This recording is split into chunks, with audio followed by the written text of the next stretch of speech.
നമസ്കാരം. റാഫ്റ്റോ ക്രിക്കറ്റിലേക്ക് അവർക്കും സ്വാഗതം. അങ്ങനെ ഇംഗ്ലണ്ടിനെതിരെയുള്ള ഏകദിന പരമ്പര കഴിഞ്ഞു.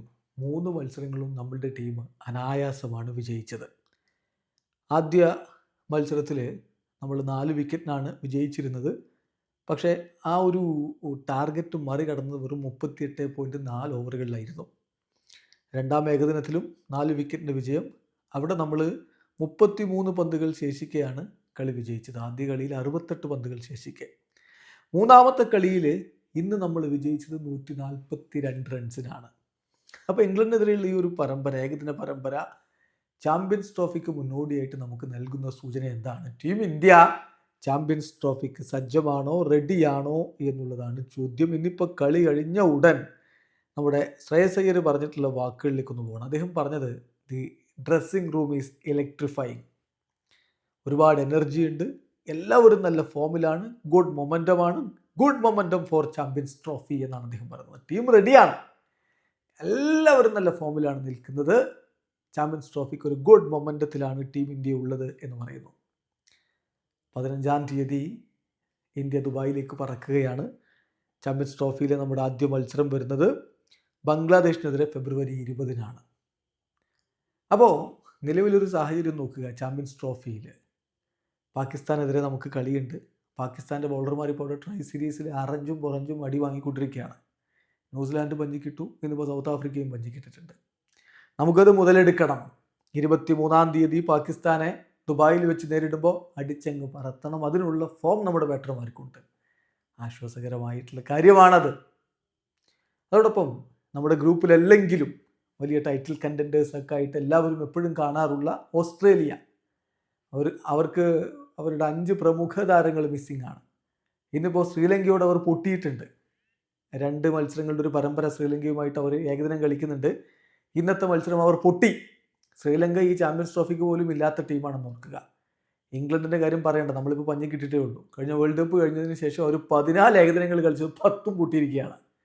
അങ്ങനെയാണ് ജോസേട്ടൻ്റെ ടീം വരുന്നത്. അവർ നമ്മുടെ ഗ്രൂപ്പിലല്ല എന്നാൽ പോലും.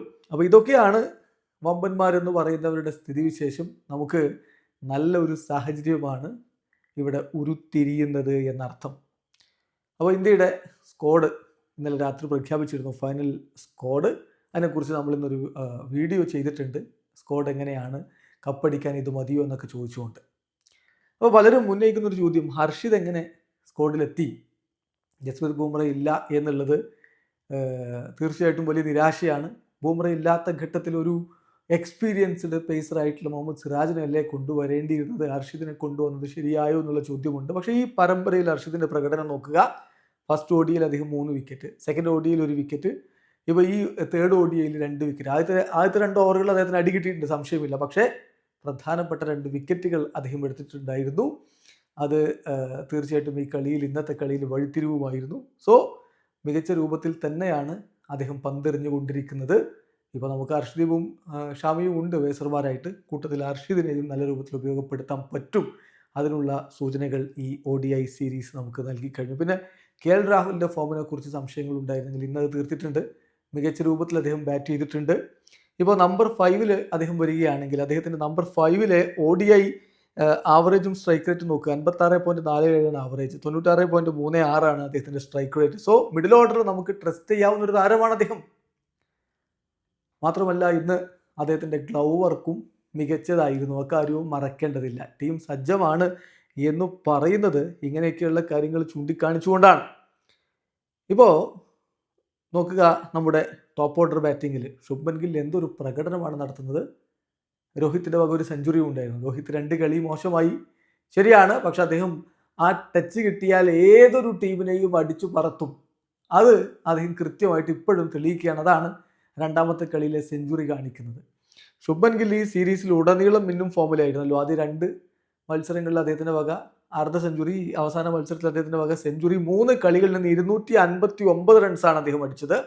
86.33 സ്ട്രൈക്ക് റേറ്റിൽ, 86.33 ആവറേജിൽ, 103.6 സ്ട്രൈക്ക് റേറ്റിൽ അദ്ദേഹം കളിച്ചിട്ടുണ്ട്.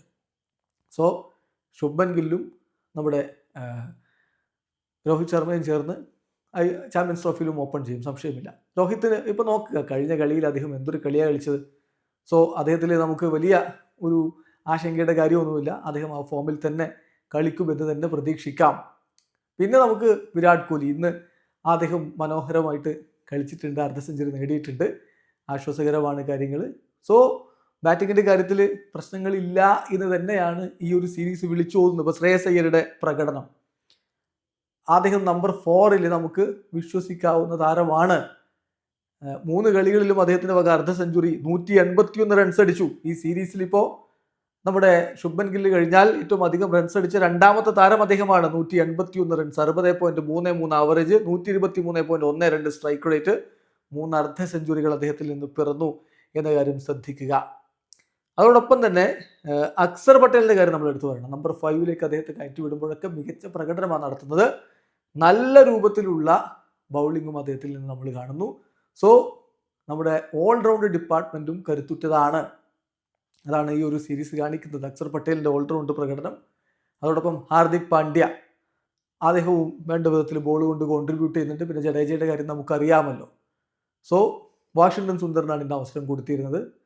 അദ്ദേഹത്തിനും ബോൾ കൊണ്ടൊക്കെ കോൺട്രിബ്യൂട്ട് ചെയ്യാൻ പറ്റും, ബാറ്റ് കൊണ്ടും കോൺട്രിബ്യൂട്ട് ചെയ്യാൻ പറ്റും. സോ മൊത്തത്തിൽ ടീം റെഡിയാണ് എന്നുള്ള സൂചനകളാണ് ഇവിടെ ലഭിച്ചുകൊണ്ടിരിക്കുന്നത്. ഇപ്പോൾ ബൗളിങ്ങിലേക്ക് പോവുകയാണെങ്കിൽ രവീന്ദ്ര ജഡേജയാണ് ഈ സീരീസിൽ നമുക്ക് വേണ്ടി ഏറ്റവും അധികം വിക്കറ്റുകൾ എടുത്തത്. അദ്ദേഹം 2 കളികളെ കളിച്ചുള്ളൂ, 6 വിക്കറ്റ് അദ്ദേഹം എടുത്തിട്ടുണ്ട്.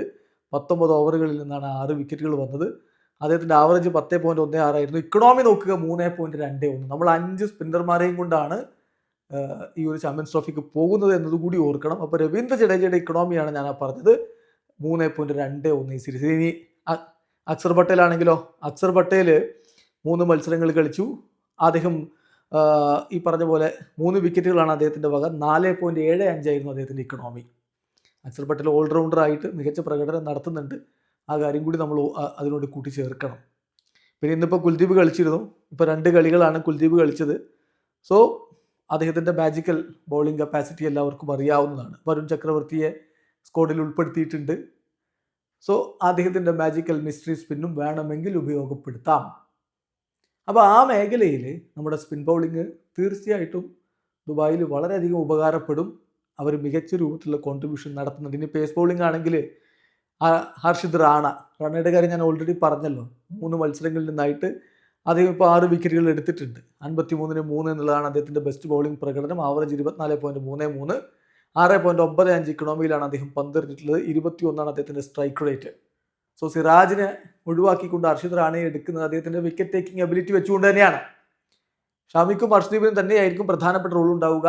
ഹാർദിക് പാണ്ഡ്യ തേർഡ് സീമറായിട്ടും ഉണ്ടാകും. അപ്പോൾ എല്ലാ കളികളിലും ഒരു പക്ഷേ ഹർഷിദിന് അവസരം ലഭിച്ചേക്കില്ലെങ്കിലും കിട്ടുന്ന ഘട്ടത്തിൽ അദ്ദേഹത്തിന് വേണ്ട വിധത്തിൽ ഉപയോഗപ്പെടുത്താം. ഒരു പക്ഷേ ഹർഷ്ദീപിനെ മറികടന്നുകൊണ്ട് ഇനിയിപ്പോൾ അദ്ദേഹത്തെ ഫസ്റ്റ് ലെവലിൽ ഉൾപ്പെടുത്തിയാൽ അത്ഭുതപ്പെടേണ്ടില്ല. ഹർഷ്ദീപ് ആകെ ഈ സീരീസിൽ ഒറ്റ കളിയാണ് കളിച്ചിട്ടുണ്ടായിരുന്നത്. അതിൽ അദ്ദേഹം 2 വിക്കറ്റുകൾ വീഴ്ത്തുകയും ചെയ്തിട്ടുണ്ട്. എന്തായാലും 33-2 എന്നുള്ളതായിരുന്നു അദ്ദേഹത്തിൻ്റെ ബെസ്റ്റ് ബൗളിംഗ് പ്രകടനം എന്ന കാര്യം കൂടി ഓർക്കുക. അപ്പം ഇതിൽ നമ്മൾ പ്രധാനമായിട്ടും മനസ്സിലാക്കേണ്ട കാര്യം നമ്മുടെ ബൗളിംഗ് ഡിപ്പാർട്ട്മെൻറ്റ് മികച്ചത് തന്നെയാണ്. ഷമി, അർഷ്ദീപ്, അതുപോലെ ഹർഷിത് റാണയുടെ കാര്യത്തിലായിരുന്നല്ലോ സംശയമുണ്ടായിരുന്നു. അതിപ്പോൾ എന്തായാലും അദ്ദേഹം തന്നെ ദൂരീകരിച്ചിട്ടുണ്ട്. പിന്നെ ഇതാണ് ഈ 3 പേരാണ് പ്രധാനമായിട്ടും പേസർമാരായിട്ടുള്ളത്. അതോടൊപ്പം നമ്മുടെ ഹാർദിക് പാണ്ഡ്യ അതിൽ സിം ബൗളിംഗ് ഓൾറൗണ്ടറായിട്ടുണ്ട്. സ്പിന്നർമാരെല്ലാവരും മികച്ച പെർഫോമൻസാണ് ഈ സീരീസിൽ കാഴ്ചവെച്ചിട്ടുള്ളത്. 5 സ്പിന്നർമാരുണ്ട്. അവർ അത് UAEയിലും തുടരുമെന്ന് പ്രതീക്ഷിക്കാം. പ്ലേയിങ് 11-ൽ 3 സ്പിന്നർമാരും 2 പേസർമാരെയും വെച്ച് ദുബായിൽ കളിക്കാനുള്ള സാധ്യത കൂടുതലാണ്. 2 പേസർമാരെന്ന് പറയുമ്പോൾ പ്രധാനമായിട്ട് 2 പേസർമാർ, പിന്നെ ഹാർദിക് ഉണ്ടല്ലോ തേർഡ് സീമറായിട്ട്, പിന്നെ 2 ഓൾറൗണ്ടർമാരായിട്ട് നമ്മുടെ അക്സർ പട്ടേലും രവീന്ദ്ര ജഡേജയും ഉണ്ടാവും. അതോടൊപ്പം ഒന്നുകിൽ കുൽദീപോ അല്ലെങ്കിൽ വരുൺ ചക്രവർത്തിയോ കളിക്കനുസരിച്ച് ഇറങ്ങാനാണ് സാധ്യത. അപ്പോൾ ഇതൊക്കെ നോക്കുമ്പോൾ ഈ സീരീസ് നമ്മോട് പറയുന്നത് ബാറ്റ് കൊണ്ടും ബോൾ കൊണ്ടും മികച്ച പ്രകടനമാണ് നമ്മുടെ സംഘം നടത്തിയിട്ടുള്ളത്. അവർ സജ്ജരാണ്, ചാമ്പ്യൻസ് ട്രോഫിക്ക് സജ്ജരാണ്. ഇത്തവണ വലിയ പ്രതീക്ഷ തന്നെയാണ് നമുക്കുള്ളത്. കാത്തിരിക്കാം ചാമ്പ്യൻസ് ട്രോഫിയിൽ നമ്മുടെ കുട്ടികൾ ദുബായിൽ നിന്ന് കിരീടവും കൊണ്ട് മടങ്ങിയെത്തുന്നതിന് വേണ്ടി. ഇവിടെ അവസാനിക്കുന്ന ക്രിക്കറ്റ് ലോകത്തെ കൂടുതൽ വിശേഷങ്ങളുമായി റാഫ്റ്റോക്സ് എത്താം.